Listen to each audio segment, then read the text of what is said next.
మీరందరూ కూడా దయచేసి ఈ చైతన్యవంతమైన మెదక్ నియోజకవర్గంలో మంచి తీర్పు ఇవ్వాలని చెప్పి నేను కోరుతా ఉన్నా. 5 నెలల క్రితం తెలంగాణ ఎట్లా ఉండే, ఈ 5 నెలల్లోనే ఎంత ఆగమాగం అవుతా ఉంది మీరందరూ గమనిస్తూ ఉన్నారు.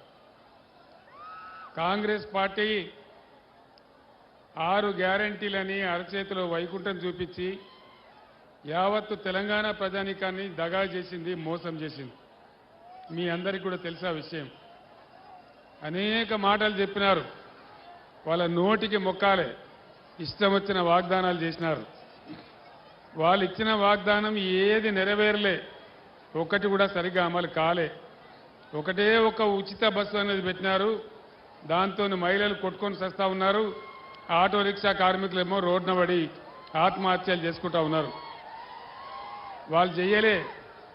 నేను ఒక మాట మీ అందరిని అడుగుతాను, రైతు బంధు అందరికీ వచ్చిందా? వినబడతలేదు, రాలేదా?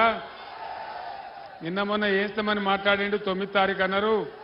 మళ్ళా ఎలక్షన్ నిబంధనలు పెట్టి మళ్ళా దాన్ని కూడా ముంచే ప్రయత్నం చేస్తూ ఉన్నారు. మహిళలకు 2500 రూపాయలు వచ్చినాయా? రాలేదులే. మెదకోళ్ళకు వచ్చినాయట కదా. ఇక్కడ కాంగ్రెస్ ఎమ్మెల్యేనే కదా మొన్న గెలిచిండు, రాలేదా? మీకు 15,000 కాడికి వచ్చినాయట కదా. అంటే మోసం అయిందా? దగా అయిందా? పాతవి కూడా కనీసం వాళ్ళు అమలు చేసే పరిస్థితులలో లేరు. రైతు బంధు కూడా ఇయ్యలే. నేను ఆనాడు 1 లక్ష రూపాయల వరకు రుణమాఫీ చేస్తా అని 30,000 కోట్ల రూపాయలు మీకు రుణమాఫీ చేసినాం. ముఖ్యమంత్రి చెప్పినాడు, మీరు పరిగెత్తండి, మీరు 2 లక్షల రుణం తీసుకోండి. 2 లక్షల రుణం తీసుకుంటే మీకు డిసెంబర్ 9 తారీఖు నాడే మాఫీ చేస్తా అని చెప్పినాడు. 2 లక్షల రుణమాఫీ జరిగిందా? రుణమాఫీ జరిగిందా? జరగలే. మహిళలకు డబ్బులు రాలే, రైతు బంధు రాలే, ఏది కూడా రాలే. ఇట్లా అనేక హామీలు, 420 హామీలు, 6 గ్యారంటీలు, ఎలక్షన్ గెలవంగానే దానికి చట్టబద్ధం చేస్తాం, మీ అందరికి ఇస్తామని చెప్పినారు. అవి చేయలేదు. అవి చేయకపోగా బీఆర్ఎస్ గవర్నమెంట్ ఉన్నప్పుడున్న స్కీములు కూడా సరి అయిన పద్ధతిలో కనీసం వాటిని కూడా చేయడం లేదు.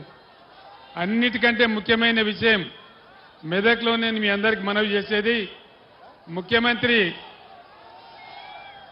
జిల్లాలు తీసేస్తా అని చెప్తా ఉన్నాడు. దానిలో మెదక్ జిల్లా కూడా తీసేస్తా అంటున్నాడు. మెదక్ జిల్లా ఉండన్నా పోవన్నా?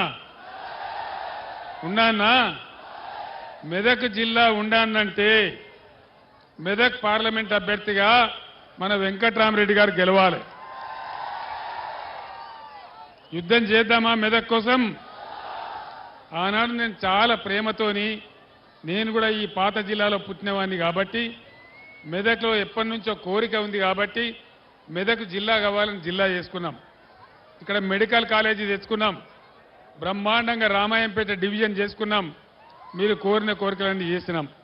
మీ మెదక్ వాళ్ళకు బాగా తెలుసు, ఇదే కాంగ్రెస్ రాజ్యంలో, టీడీపీ రాజ్యంలో మొత్తం మన గణపురం ఏ విధంగా నాశనం చేసినారో మీరందరూ కూడా బాధలు అనుభవించినారు. దాదాపు 150 కోట్లు పెట్టి గణపురం ఆనకట్ట మొత్తం బాగా చేసి, ఆనకట్ట ఎత్తు పెంచి బ్రహ్మాండంగా దాన్ని మీకు అనేక విధాలుగా అందించినాం. ఆనాడు 100 పడకల ఆసుపత్రి మెదక్ కావాలని చెప్పి తెచ్చిపెట్టినాం. దాని అలా ఈ కాంగ్రెస్ ఎమ్మెల్యే, కాంగ్రెస్ ప్రభుత్వం 50 పడకలకు కుదిరించినారు. ఏడుపాయల దుర్గాభవాని జాతర బ్రహ్మాండంగా జరగాలని 100 కోట్ల రూపాయలు నేను మంజూరు చేసినాను. దాన్ని కూడా తీసుకొని పోయినారు. అదేవిధంగా మెదక్ మున్సిపాలిటీ అభివృద్ధి కోసం నేను 50 కోట్లు మంజూరు చేస్తే దాన్ని కూడా రద్దు చేసినారు, దాన్ని కూడా తీసేసినారు. రామాయంపేట మున్సిపాలిటీ కోసం 25 కోట్ల రూపాయలు నేను మంజూరు చేస్తే దాన్ని కూడా ముంచేసి ఈరోజు దాన్ని కూడా వాపసు తీసుకొని పోతా ఉన్నారు. ఈ విధంగా కొత్త హామీలు వాళ్ళు చేయకపోయినా పాత ప్రభుత్వంలో చేసిన మంజూరీలు కానీ, పాత ప్రభుత్వం ఇచ్చినటువంటి శాంక్షన్లు కానీ వాటన్నిటిని కూడా ఈరోజు రద్దు చేస్తూ ఉన్నారు. మీరందరూ గమనించాలని చెప్పి నేను కోరుతా ఉన్నా. ఈ విషయాలన్నీ మీకు ఇప్పటికే వీళ్ళందరూ చెప్తుంటారు, కానీ మళ్ళొక్కసారి చెప్పడం నా బాధ్యత అని నేను మీకు మనవి చేస్తా ఉన్నా. ఇక నరేంద్ర మోడీ బీజేపీ ప్రభుత్వం 10 ఏళ్ల కింద అధికారంలోకి వస్తే ఒక 150 హామీలు ఇచ్చినాడు ఆయన. 150 ఒక్కటన్నా అమలు జరిగిందా? సబ్కా సాత్ సబ్కా వికాస్ జరిగిందా? ఇంటికి 15 లక్షలు ఇస్తామన్నారు, వచ్చినాయా? వచ్చే దినన్నారు, వచ్చిందా? రైతుల ఇన్కమ్ డబల్ చేస్తామన్నారు, జరిగిందా? అంటే ఏమి జరగలే. నరేంద్ర మోడీ బీజేపీ పార్టీ వాటి గ్యాస్ చెప్తారు తప్ప ఏమి చెప్పరు. వాళ్ళ యొక్క ఎజెండాలో, బీజేపీ ఎజెండాలో పేదల బాధలుండయి, పేదల కన్నీళ్లుండయి, పేదల కష్టాలుండయి, ఏది కూడా ఉండదు. మన ముఖ్యమంత్రి రేవంత్ రెడ్డి 2000 రూపాయల పెన్షన్ ఇస్తే మీకు 4000 రూపాయలు ఇస్తామన్నారు. 4000 రూపాయలు వస్తున్నాయా? వస్తలేవా? ఇక్కడ మెదక్లు వచ్చినాయట కదా, ఏం మీరు అబద్ధం చెప్తున్నారు? ఇవ్వలకు కూడా రాలేదా? రాలే. అదేవిధంగా ఇంకా చాలా మాటలు చెప్పినారు. నిరుద్యోగ భృతి ఇస్తాం, విద్యార్థులకు 5 లక్షల కార్డు ఇస్తాం, చాలా చెప్పినారు. ఏ ఒక్కటి కూడా అమలు కాలే. దీన్ని బట్టి మనకు అర్థమయ్యేది ఏంది? ఖచ్చితంగా ఎట్టి పరిస్థితులలో ప్రజలను మోసం చేసి గద్దెకెక్కి మళ్ళా మోసం చేసే పరిస్థితి చేస్తూ ఉన్నారు. అన్నిటికన్నా పెద్ద ప్రమాదం మెదక్లో హల్దీ వాగు బ్రహ్మాండంగా హరీష్ రావు నీటిపారుదల మంత్రిగా ఉన్నప్పుడే దాన్ని మల్లన్న సాగర్ లింక్ చేసుకున్నాం. హల్దీ వాగు మీద బోలెడన్ని చెక్ డ్యాములు కట్టుకున్నాం. కాళేశ్వరం నీళ్లతో దానికి లింకు కలుపుకున్నాం. ఎప్పుడు కూడా మంజీరా నది ఎండిపోకుండా, హల్దీ వాగు ఎండిపోకుండా మీ పొలాలు పండేటట్టు చేసుకున్నాం. మీ అందరు నేను ఒకటే మాట ప్రార్థిస్తా ఉన్నా, దాన్నంతా కూడా మునుగొట్టే ప్రయత్నం చేస్తూ ఉన్నారు. తప్పకుండా దాన్ని కాపాడాలి. నరేంద్ర మోడీ ఏమో గోదావరి నదిని తీసుకుపోయి తమిళనాడుకు అప్పచెప్తా అని చెప్తా ఉన్నాడు. కృష్ణా నదిని ఆల్రెడీ తీసుకుపోయి కేఆర్ఎంపీకి అప్పచెప్పినారు. మన నదుల నీళ్లు కాపాడుకోవాలన్నా, మన రాష్ట్ర భవిష్యత్తు కాపాడుకోవాలన్నా, ఈ కాంగ్రెస్ గ్యారంటీలు అమలు చేయించాలన్నా, మన యొక్క తెలంగాణ ఆత్మగౌరవం కాపాడుకోవాలన్నా ఖచ్చితంగా ఇవాళ బీఆర్ఎస్ అభ్యర్థులే గెలవాల్సిన అవసరం ఉంది. అది నాకంటే ఎక్కువ మీకు తెలుసు. 9 ఏళ్ల పాటు నేను ఒక్క నిమిషం కూడా కరెంటు పోకుండా మన రైతాంగానికి 24 గంటల కరెంట్ ఇచ్చినాం. ఇలా ఎందుకు కరెంటు కోతలు వస్తూ ఉన్నాయి? దేనికోసం వస్తూ ఉంది? వీళ్ళు కొత్తగా చేయాల్సిందేం లేదు, వీళ్ళు గడ్డపారబడి తవ్వేదేం లేదు. ఇచ్చిన కరెంటు కూడా ఇచ్చే చేతగాని అసమర్థ ప్రభుత్వం ఉన్నది. మిషన్ భగీరథ మంచినీళ్లు ఎంత బ్రహ్మాండంగా పట్టణాలలో 1 రూపాయికి తీసుకొని నల్లా కనెక్షన్ ఇచ్చి, గ్రామాలలో అయితే రూపాయి కూడా లేకుండా మీకు అందరికీ అన్ని ఇళ్లలో నల్లాలు పెట్టించి ఎంత మంచిగా మంచినీళ్ళు వచ్చినాయి, ఎంత బ్రహ్మాండంగా వచ్చినాయి. మరి ఈ రోజు ఆ నీళ్ళు ఎక్కడికి పోయినాయి? ఏమైనా ఎందుకు మాయమైతా ఉన్నాయి? ఇచ్చిన కరెంటు రాదు, మంచినీళ్లు రావు, సాగునీళ్లు రావు, పంటలు పండితే పండించుకునే పరిస్థితి లేదు. వరి పంటకు 500 బోనస్ వచ్చిందా? బోనస్ బోగసేనా? కనీసం మద్దతు ధర వస్తుందా? తడిసిన ధాన్యం కొంటున్నారా? అన్ని రకాలుగా రైతులకు ఒక శాపం లాగా ఈ కాంగ్రెస్ పార్టీ తయారైంది. రైతుల పాలిటి శాపంగా రైతు బంధు రాదు, కరెంటు రాదు, సాగునీళ్లు రావు, పండించిన వడ్లకు ధాన్యం ధర రాదు. మరి ఏం చేస్తున్నట్టు ప్రభుత్వం? ఎవరి కోసం పనిచేస్తున్నట్టు? దయచేసి ఆలోచించాలని నేను కోరుతా ఉన్నా. ఆగమాగం జగన్నాథం కాదు. ముఖ్యంగా యువ సోదరులు, రైతు సోదరులు, మెదక్ ప్రాంత మేధావులు ఆలోచన చేయాలి. గోదావరి మాయమైతే ఉన్న ఒక్క గోదావరి తమిళనాడు, కర్ణాటకకు తరలిపోతే మన రాష్ట్రం గతి ఏం కావాలి? ఇన్నేళ్లు చేసుకున్న పనులన్నీ ఎటుపోవాలి? మనం కట్టుకున్న ప్రాజెక్టులన్నీ ఎక్కడికి పోవాలి? మరి మొత్తం నష్టపోదామా? మళ్ళీ బీఆర్ఎస్ను కాపాడుకొని బ్రహ్మాండంగా బీఆర్ఎస్ శక్తితోనే పోరాటం చేసి మన అస్తిత్వం కాపాడుకుందామా? మీరు ఆలోచించాలని నేను మాట్లాడుతూ ఉన్నా. ఆనాడు తెలంగాణ కోసం మీ అందరికి తెలుసు, తెలంగాణ ఉద్యమం జరిగిన నాడు మీరందరూ కూడా నన్ను దీవించినారు. 15 ఏళ్లు పోరాటం చేసి చావు నోట్లో తలకాయ పెట్టి తెలంగాణ సాధించిన విషయం మీ అందరికి తెలుసు.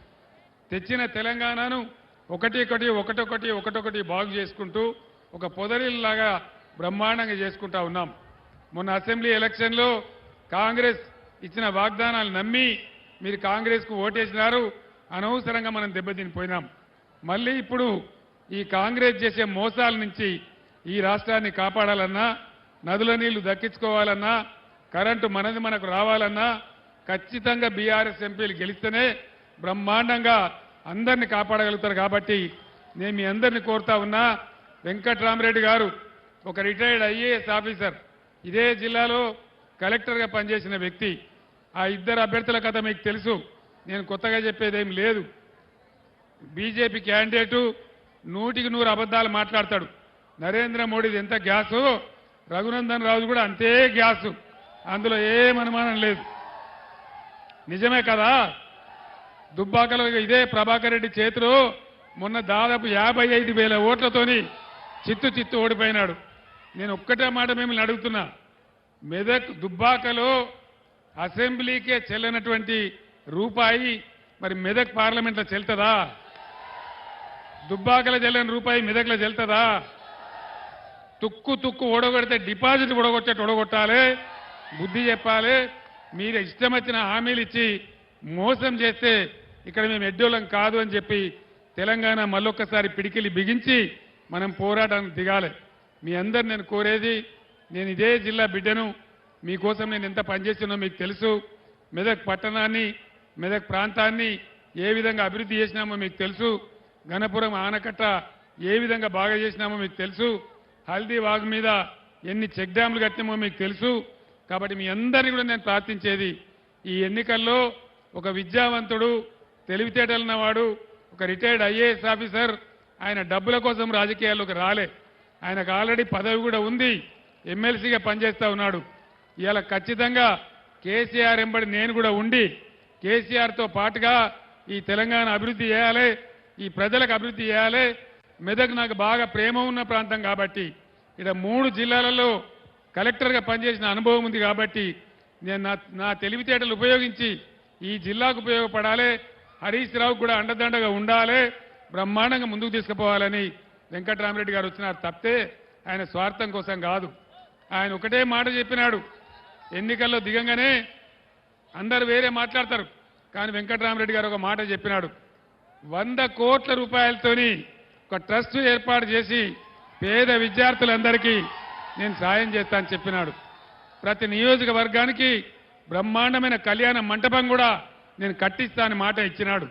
ఎన్నికలకు ముందు ఏ అభ్యర్థి కూడా ఇటువంటి హామీలు ఇవ్వరు. ఆయనకు ఆల్రెడీ డబ్బుంది, చదువుతున్నాయి, తెలివితేటలున్నాయి, అన్ని రకాల యోగ్యుడు. కాబట్టి నేను వెంకట్రామరెడ్డి గారు నిలబడతాను, నన్ను అడగలే, నేనే వెంకట్రామరెడ్డి గారిని అడిగి మెదక్ కోసం మీరు నిలబడాలి, మెదక్ బాగు చేయాలంటే తప్పకుండా మీ మాట దాట సార్, నేను నిలబడతా, పని కూడా చేస్తా అని వచ్చి ఇలా పోటీ చేస్తా ఉన్నాడు. కాబట్టి దయచేసి మీ అందరినీ కూడా నేను కోరేది, నా మాటను గౌరవించి వెంకట్రామరెడ్డి గారిని పెద్ద మెజార్టీతో గెలిపించాలని మీ అందరినీ కోరుతా ఉన్నా. ఇవాళ ఇక్కడ కొంత రాళ్లబాన పడ్డది, మీకు ఇబ్బంది కలిగింది, మీరు బ్రహ్మాండమైన ఊరేగింపు కూడా పెట్టినరు, కానీ టైం దాటిపోతా ఉంది. 10 గంటల లోపల మనం కార్యక్రమం ముగించాలి, మీరందరూ కూడా ఇంకా ఊళ్ళకి పోవాలి. నేను ఎక్కువ మీ టైం తీసుకోకుండా మీ అందరు కూడా మనవి చేస్తా ఉన్నా, దయచేసి ఎట్టి పరిస్థితులలో వెంకట్రామరెడ్డి గారిని గెలిపించమని నేను కోరుతా ఉన్నా. मेदक पार्लियामेंट हल्के के मुसलमान भाइयों को, बहनों को मैं सलाम करता हूं। आप तमाम लोगों से अदबन गुजारिश करता हूं कि वेंकट राम रेड्डी साहब एक सेक्युलर आदमी है, एक सेक्युलर शख्स है और हमारे साबिका कलेक्टर है, पढ़ा लिखा आदमी है, उनको जरूर जिताइए। मैं एक बात बताता हूं, आज मुकाबला यहां पे मेदक पार्लियामेंट में कांग्रेस तीसरे दर्जे पे है। मुकाबला है बीजेपी और बीआरएस के बीच में। कहीं आप लोग गुमराह होके कांग्रेस को वोट देंगे तो खामखा बीजेपी जीत जाएगा। यहां हर हालत में बीजेपी को पैदा नहीं होने देना है, बीजेपी को जीतने नहीं देना है। इसीलिए मैं आप तमाम लोगों से गुजारिश करता हूं, जनाब वेंकट राम रेड्डी साहब पढ़ा लिखा आदमी है, एक रिटायर्ड आईएएस ऑफिसर है, साबिका कलेक्टर है, जरूर उनको जिताइए और बीजेपी को दफन कर दीजिए। इतना कहते हुए मैं आपसे रुखसत लेता हूं। సోదరులారా, మీరు అలసిపోయినా కూడా రాత్రి అయినా కూడా ఇంత పెద్ద సంఖ్యలో వేచి ఉండి నాకు స్వాగతం చెప్పినందుకు, వెంకట్రామరెడ్డి గెలుపుకు మీ పట్టుదల చూపెట్టినందుకు మీ అందరికీ ధన్యవాదాలు తెలియజేస్తూ నేను సెలవు తీసుకుంటా ఉన్నా. జై తెలంగాణ. కారు గుర్తుకే, కారు గుర్తుకే జై తెలంగాణ. అందరికీ ధన్యవాదాలు.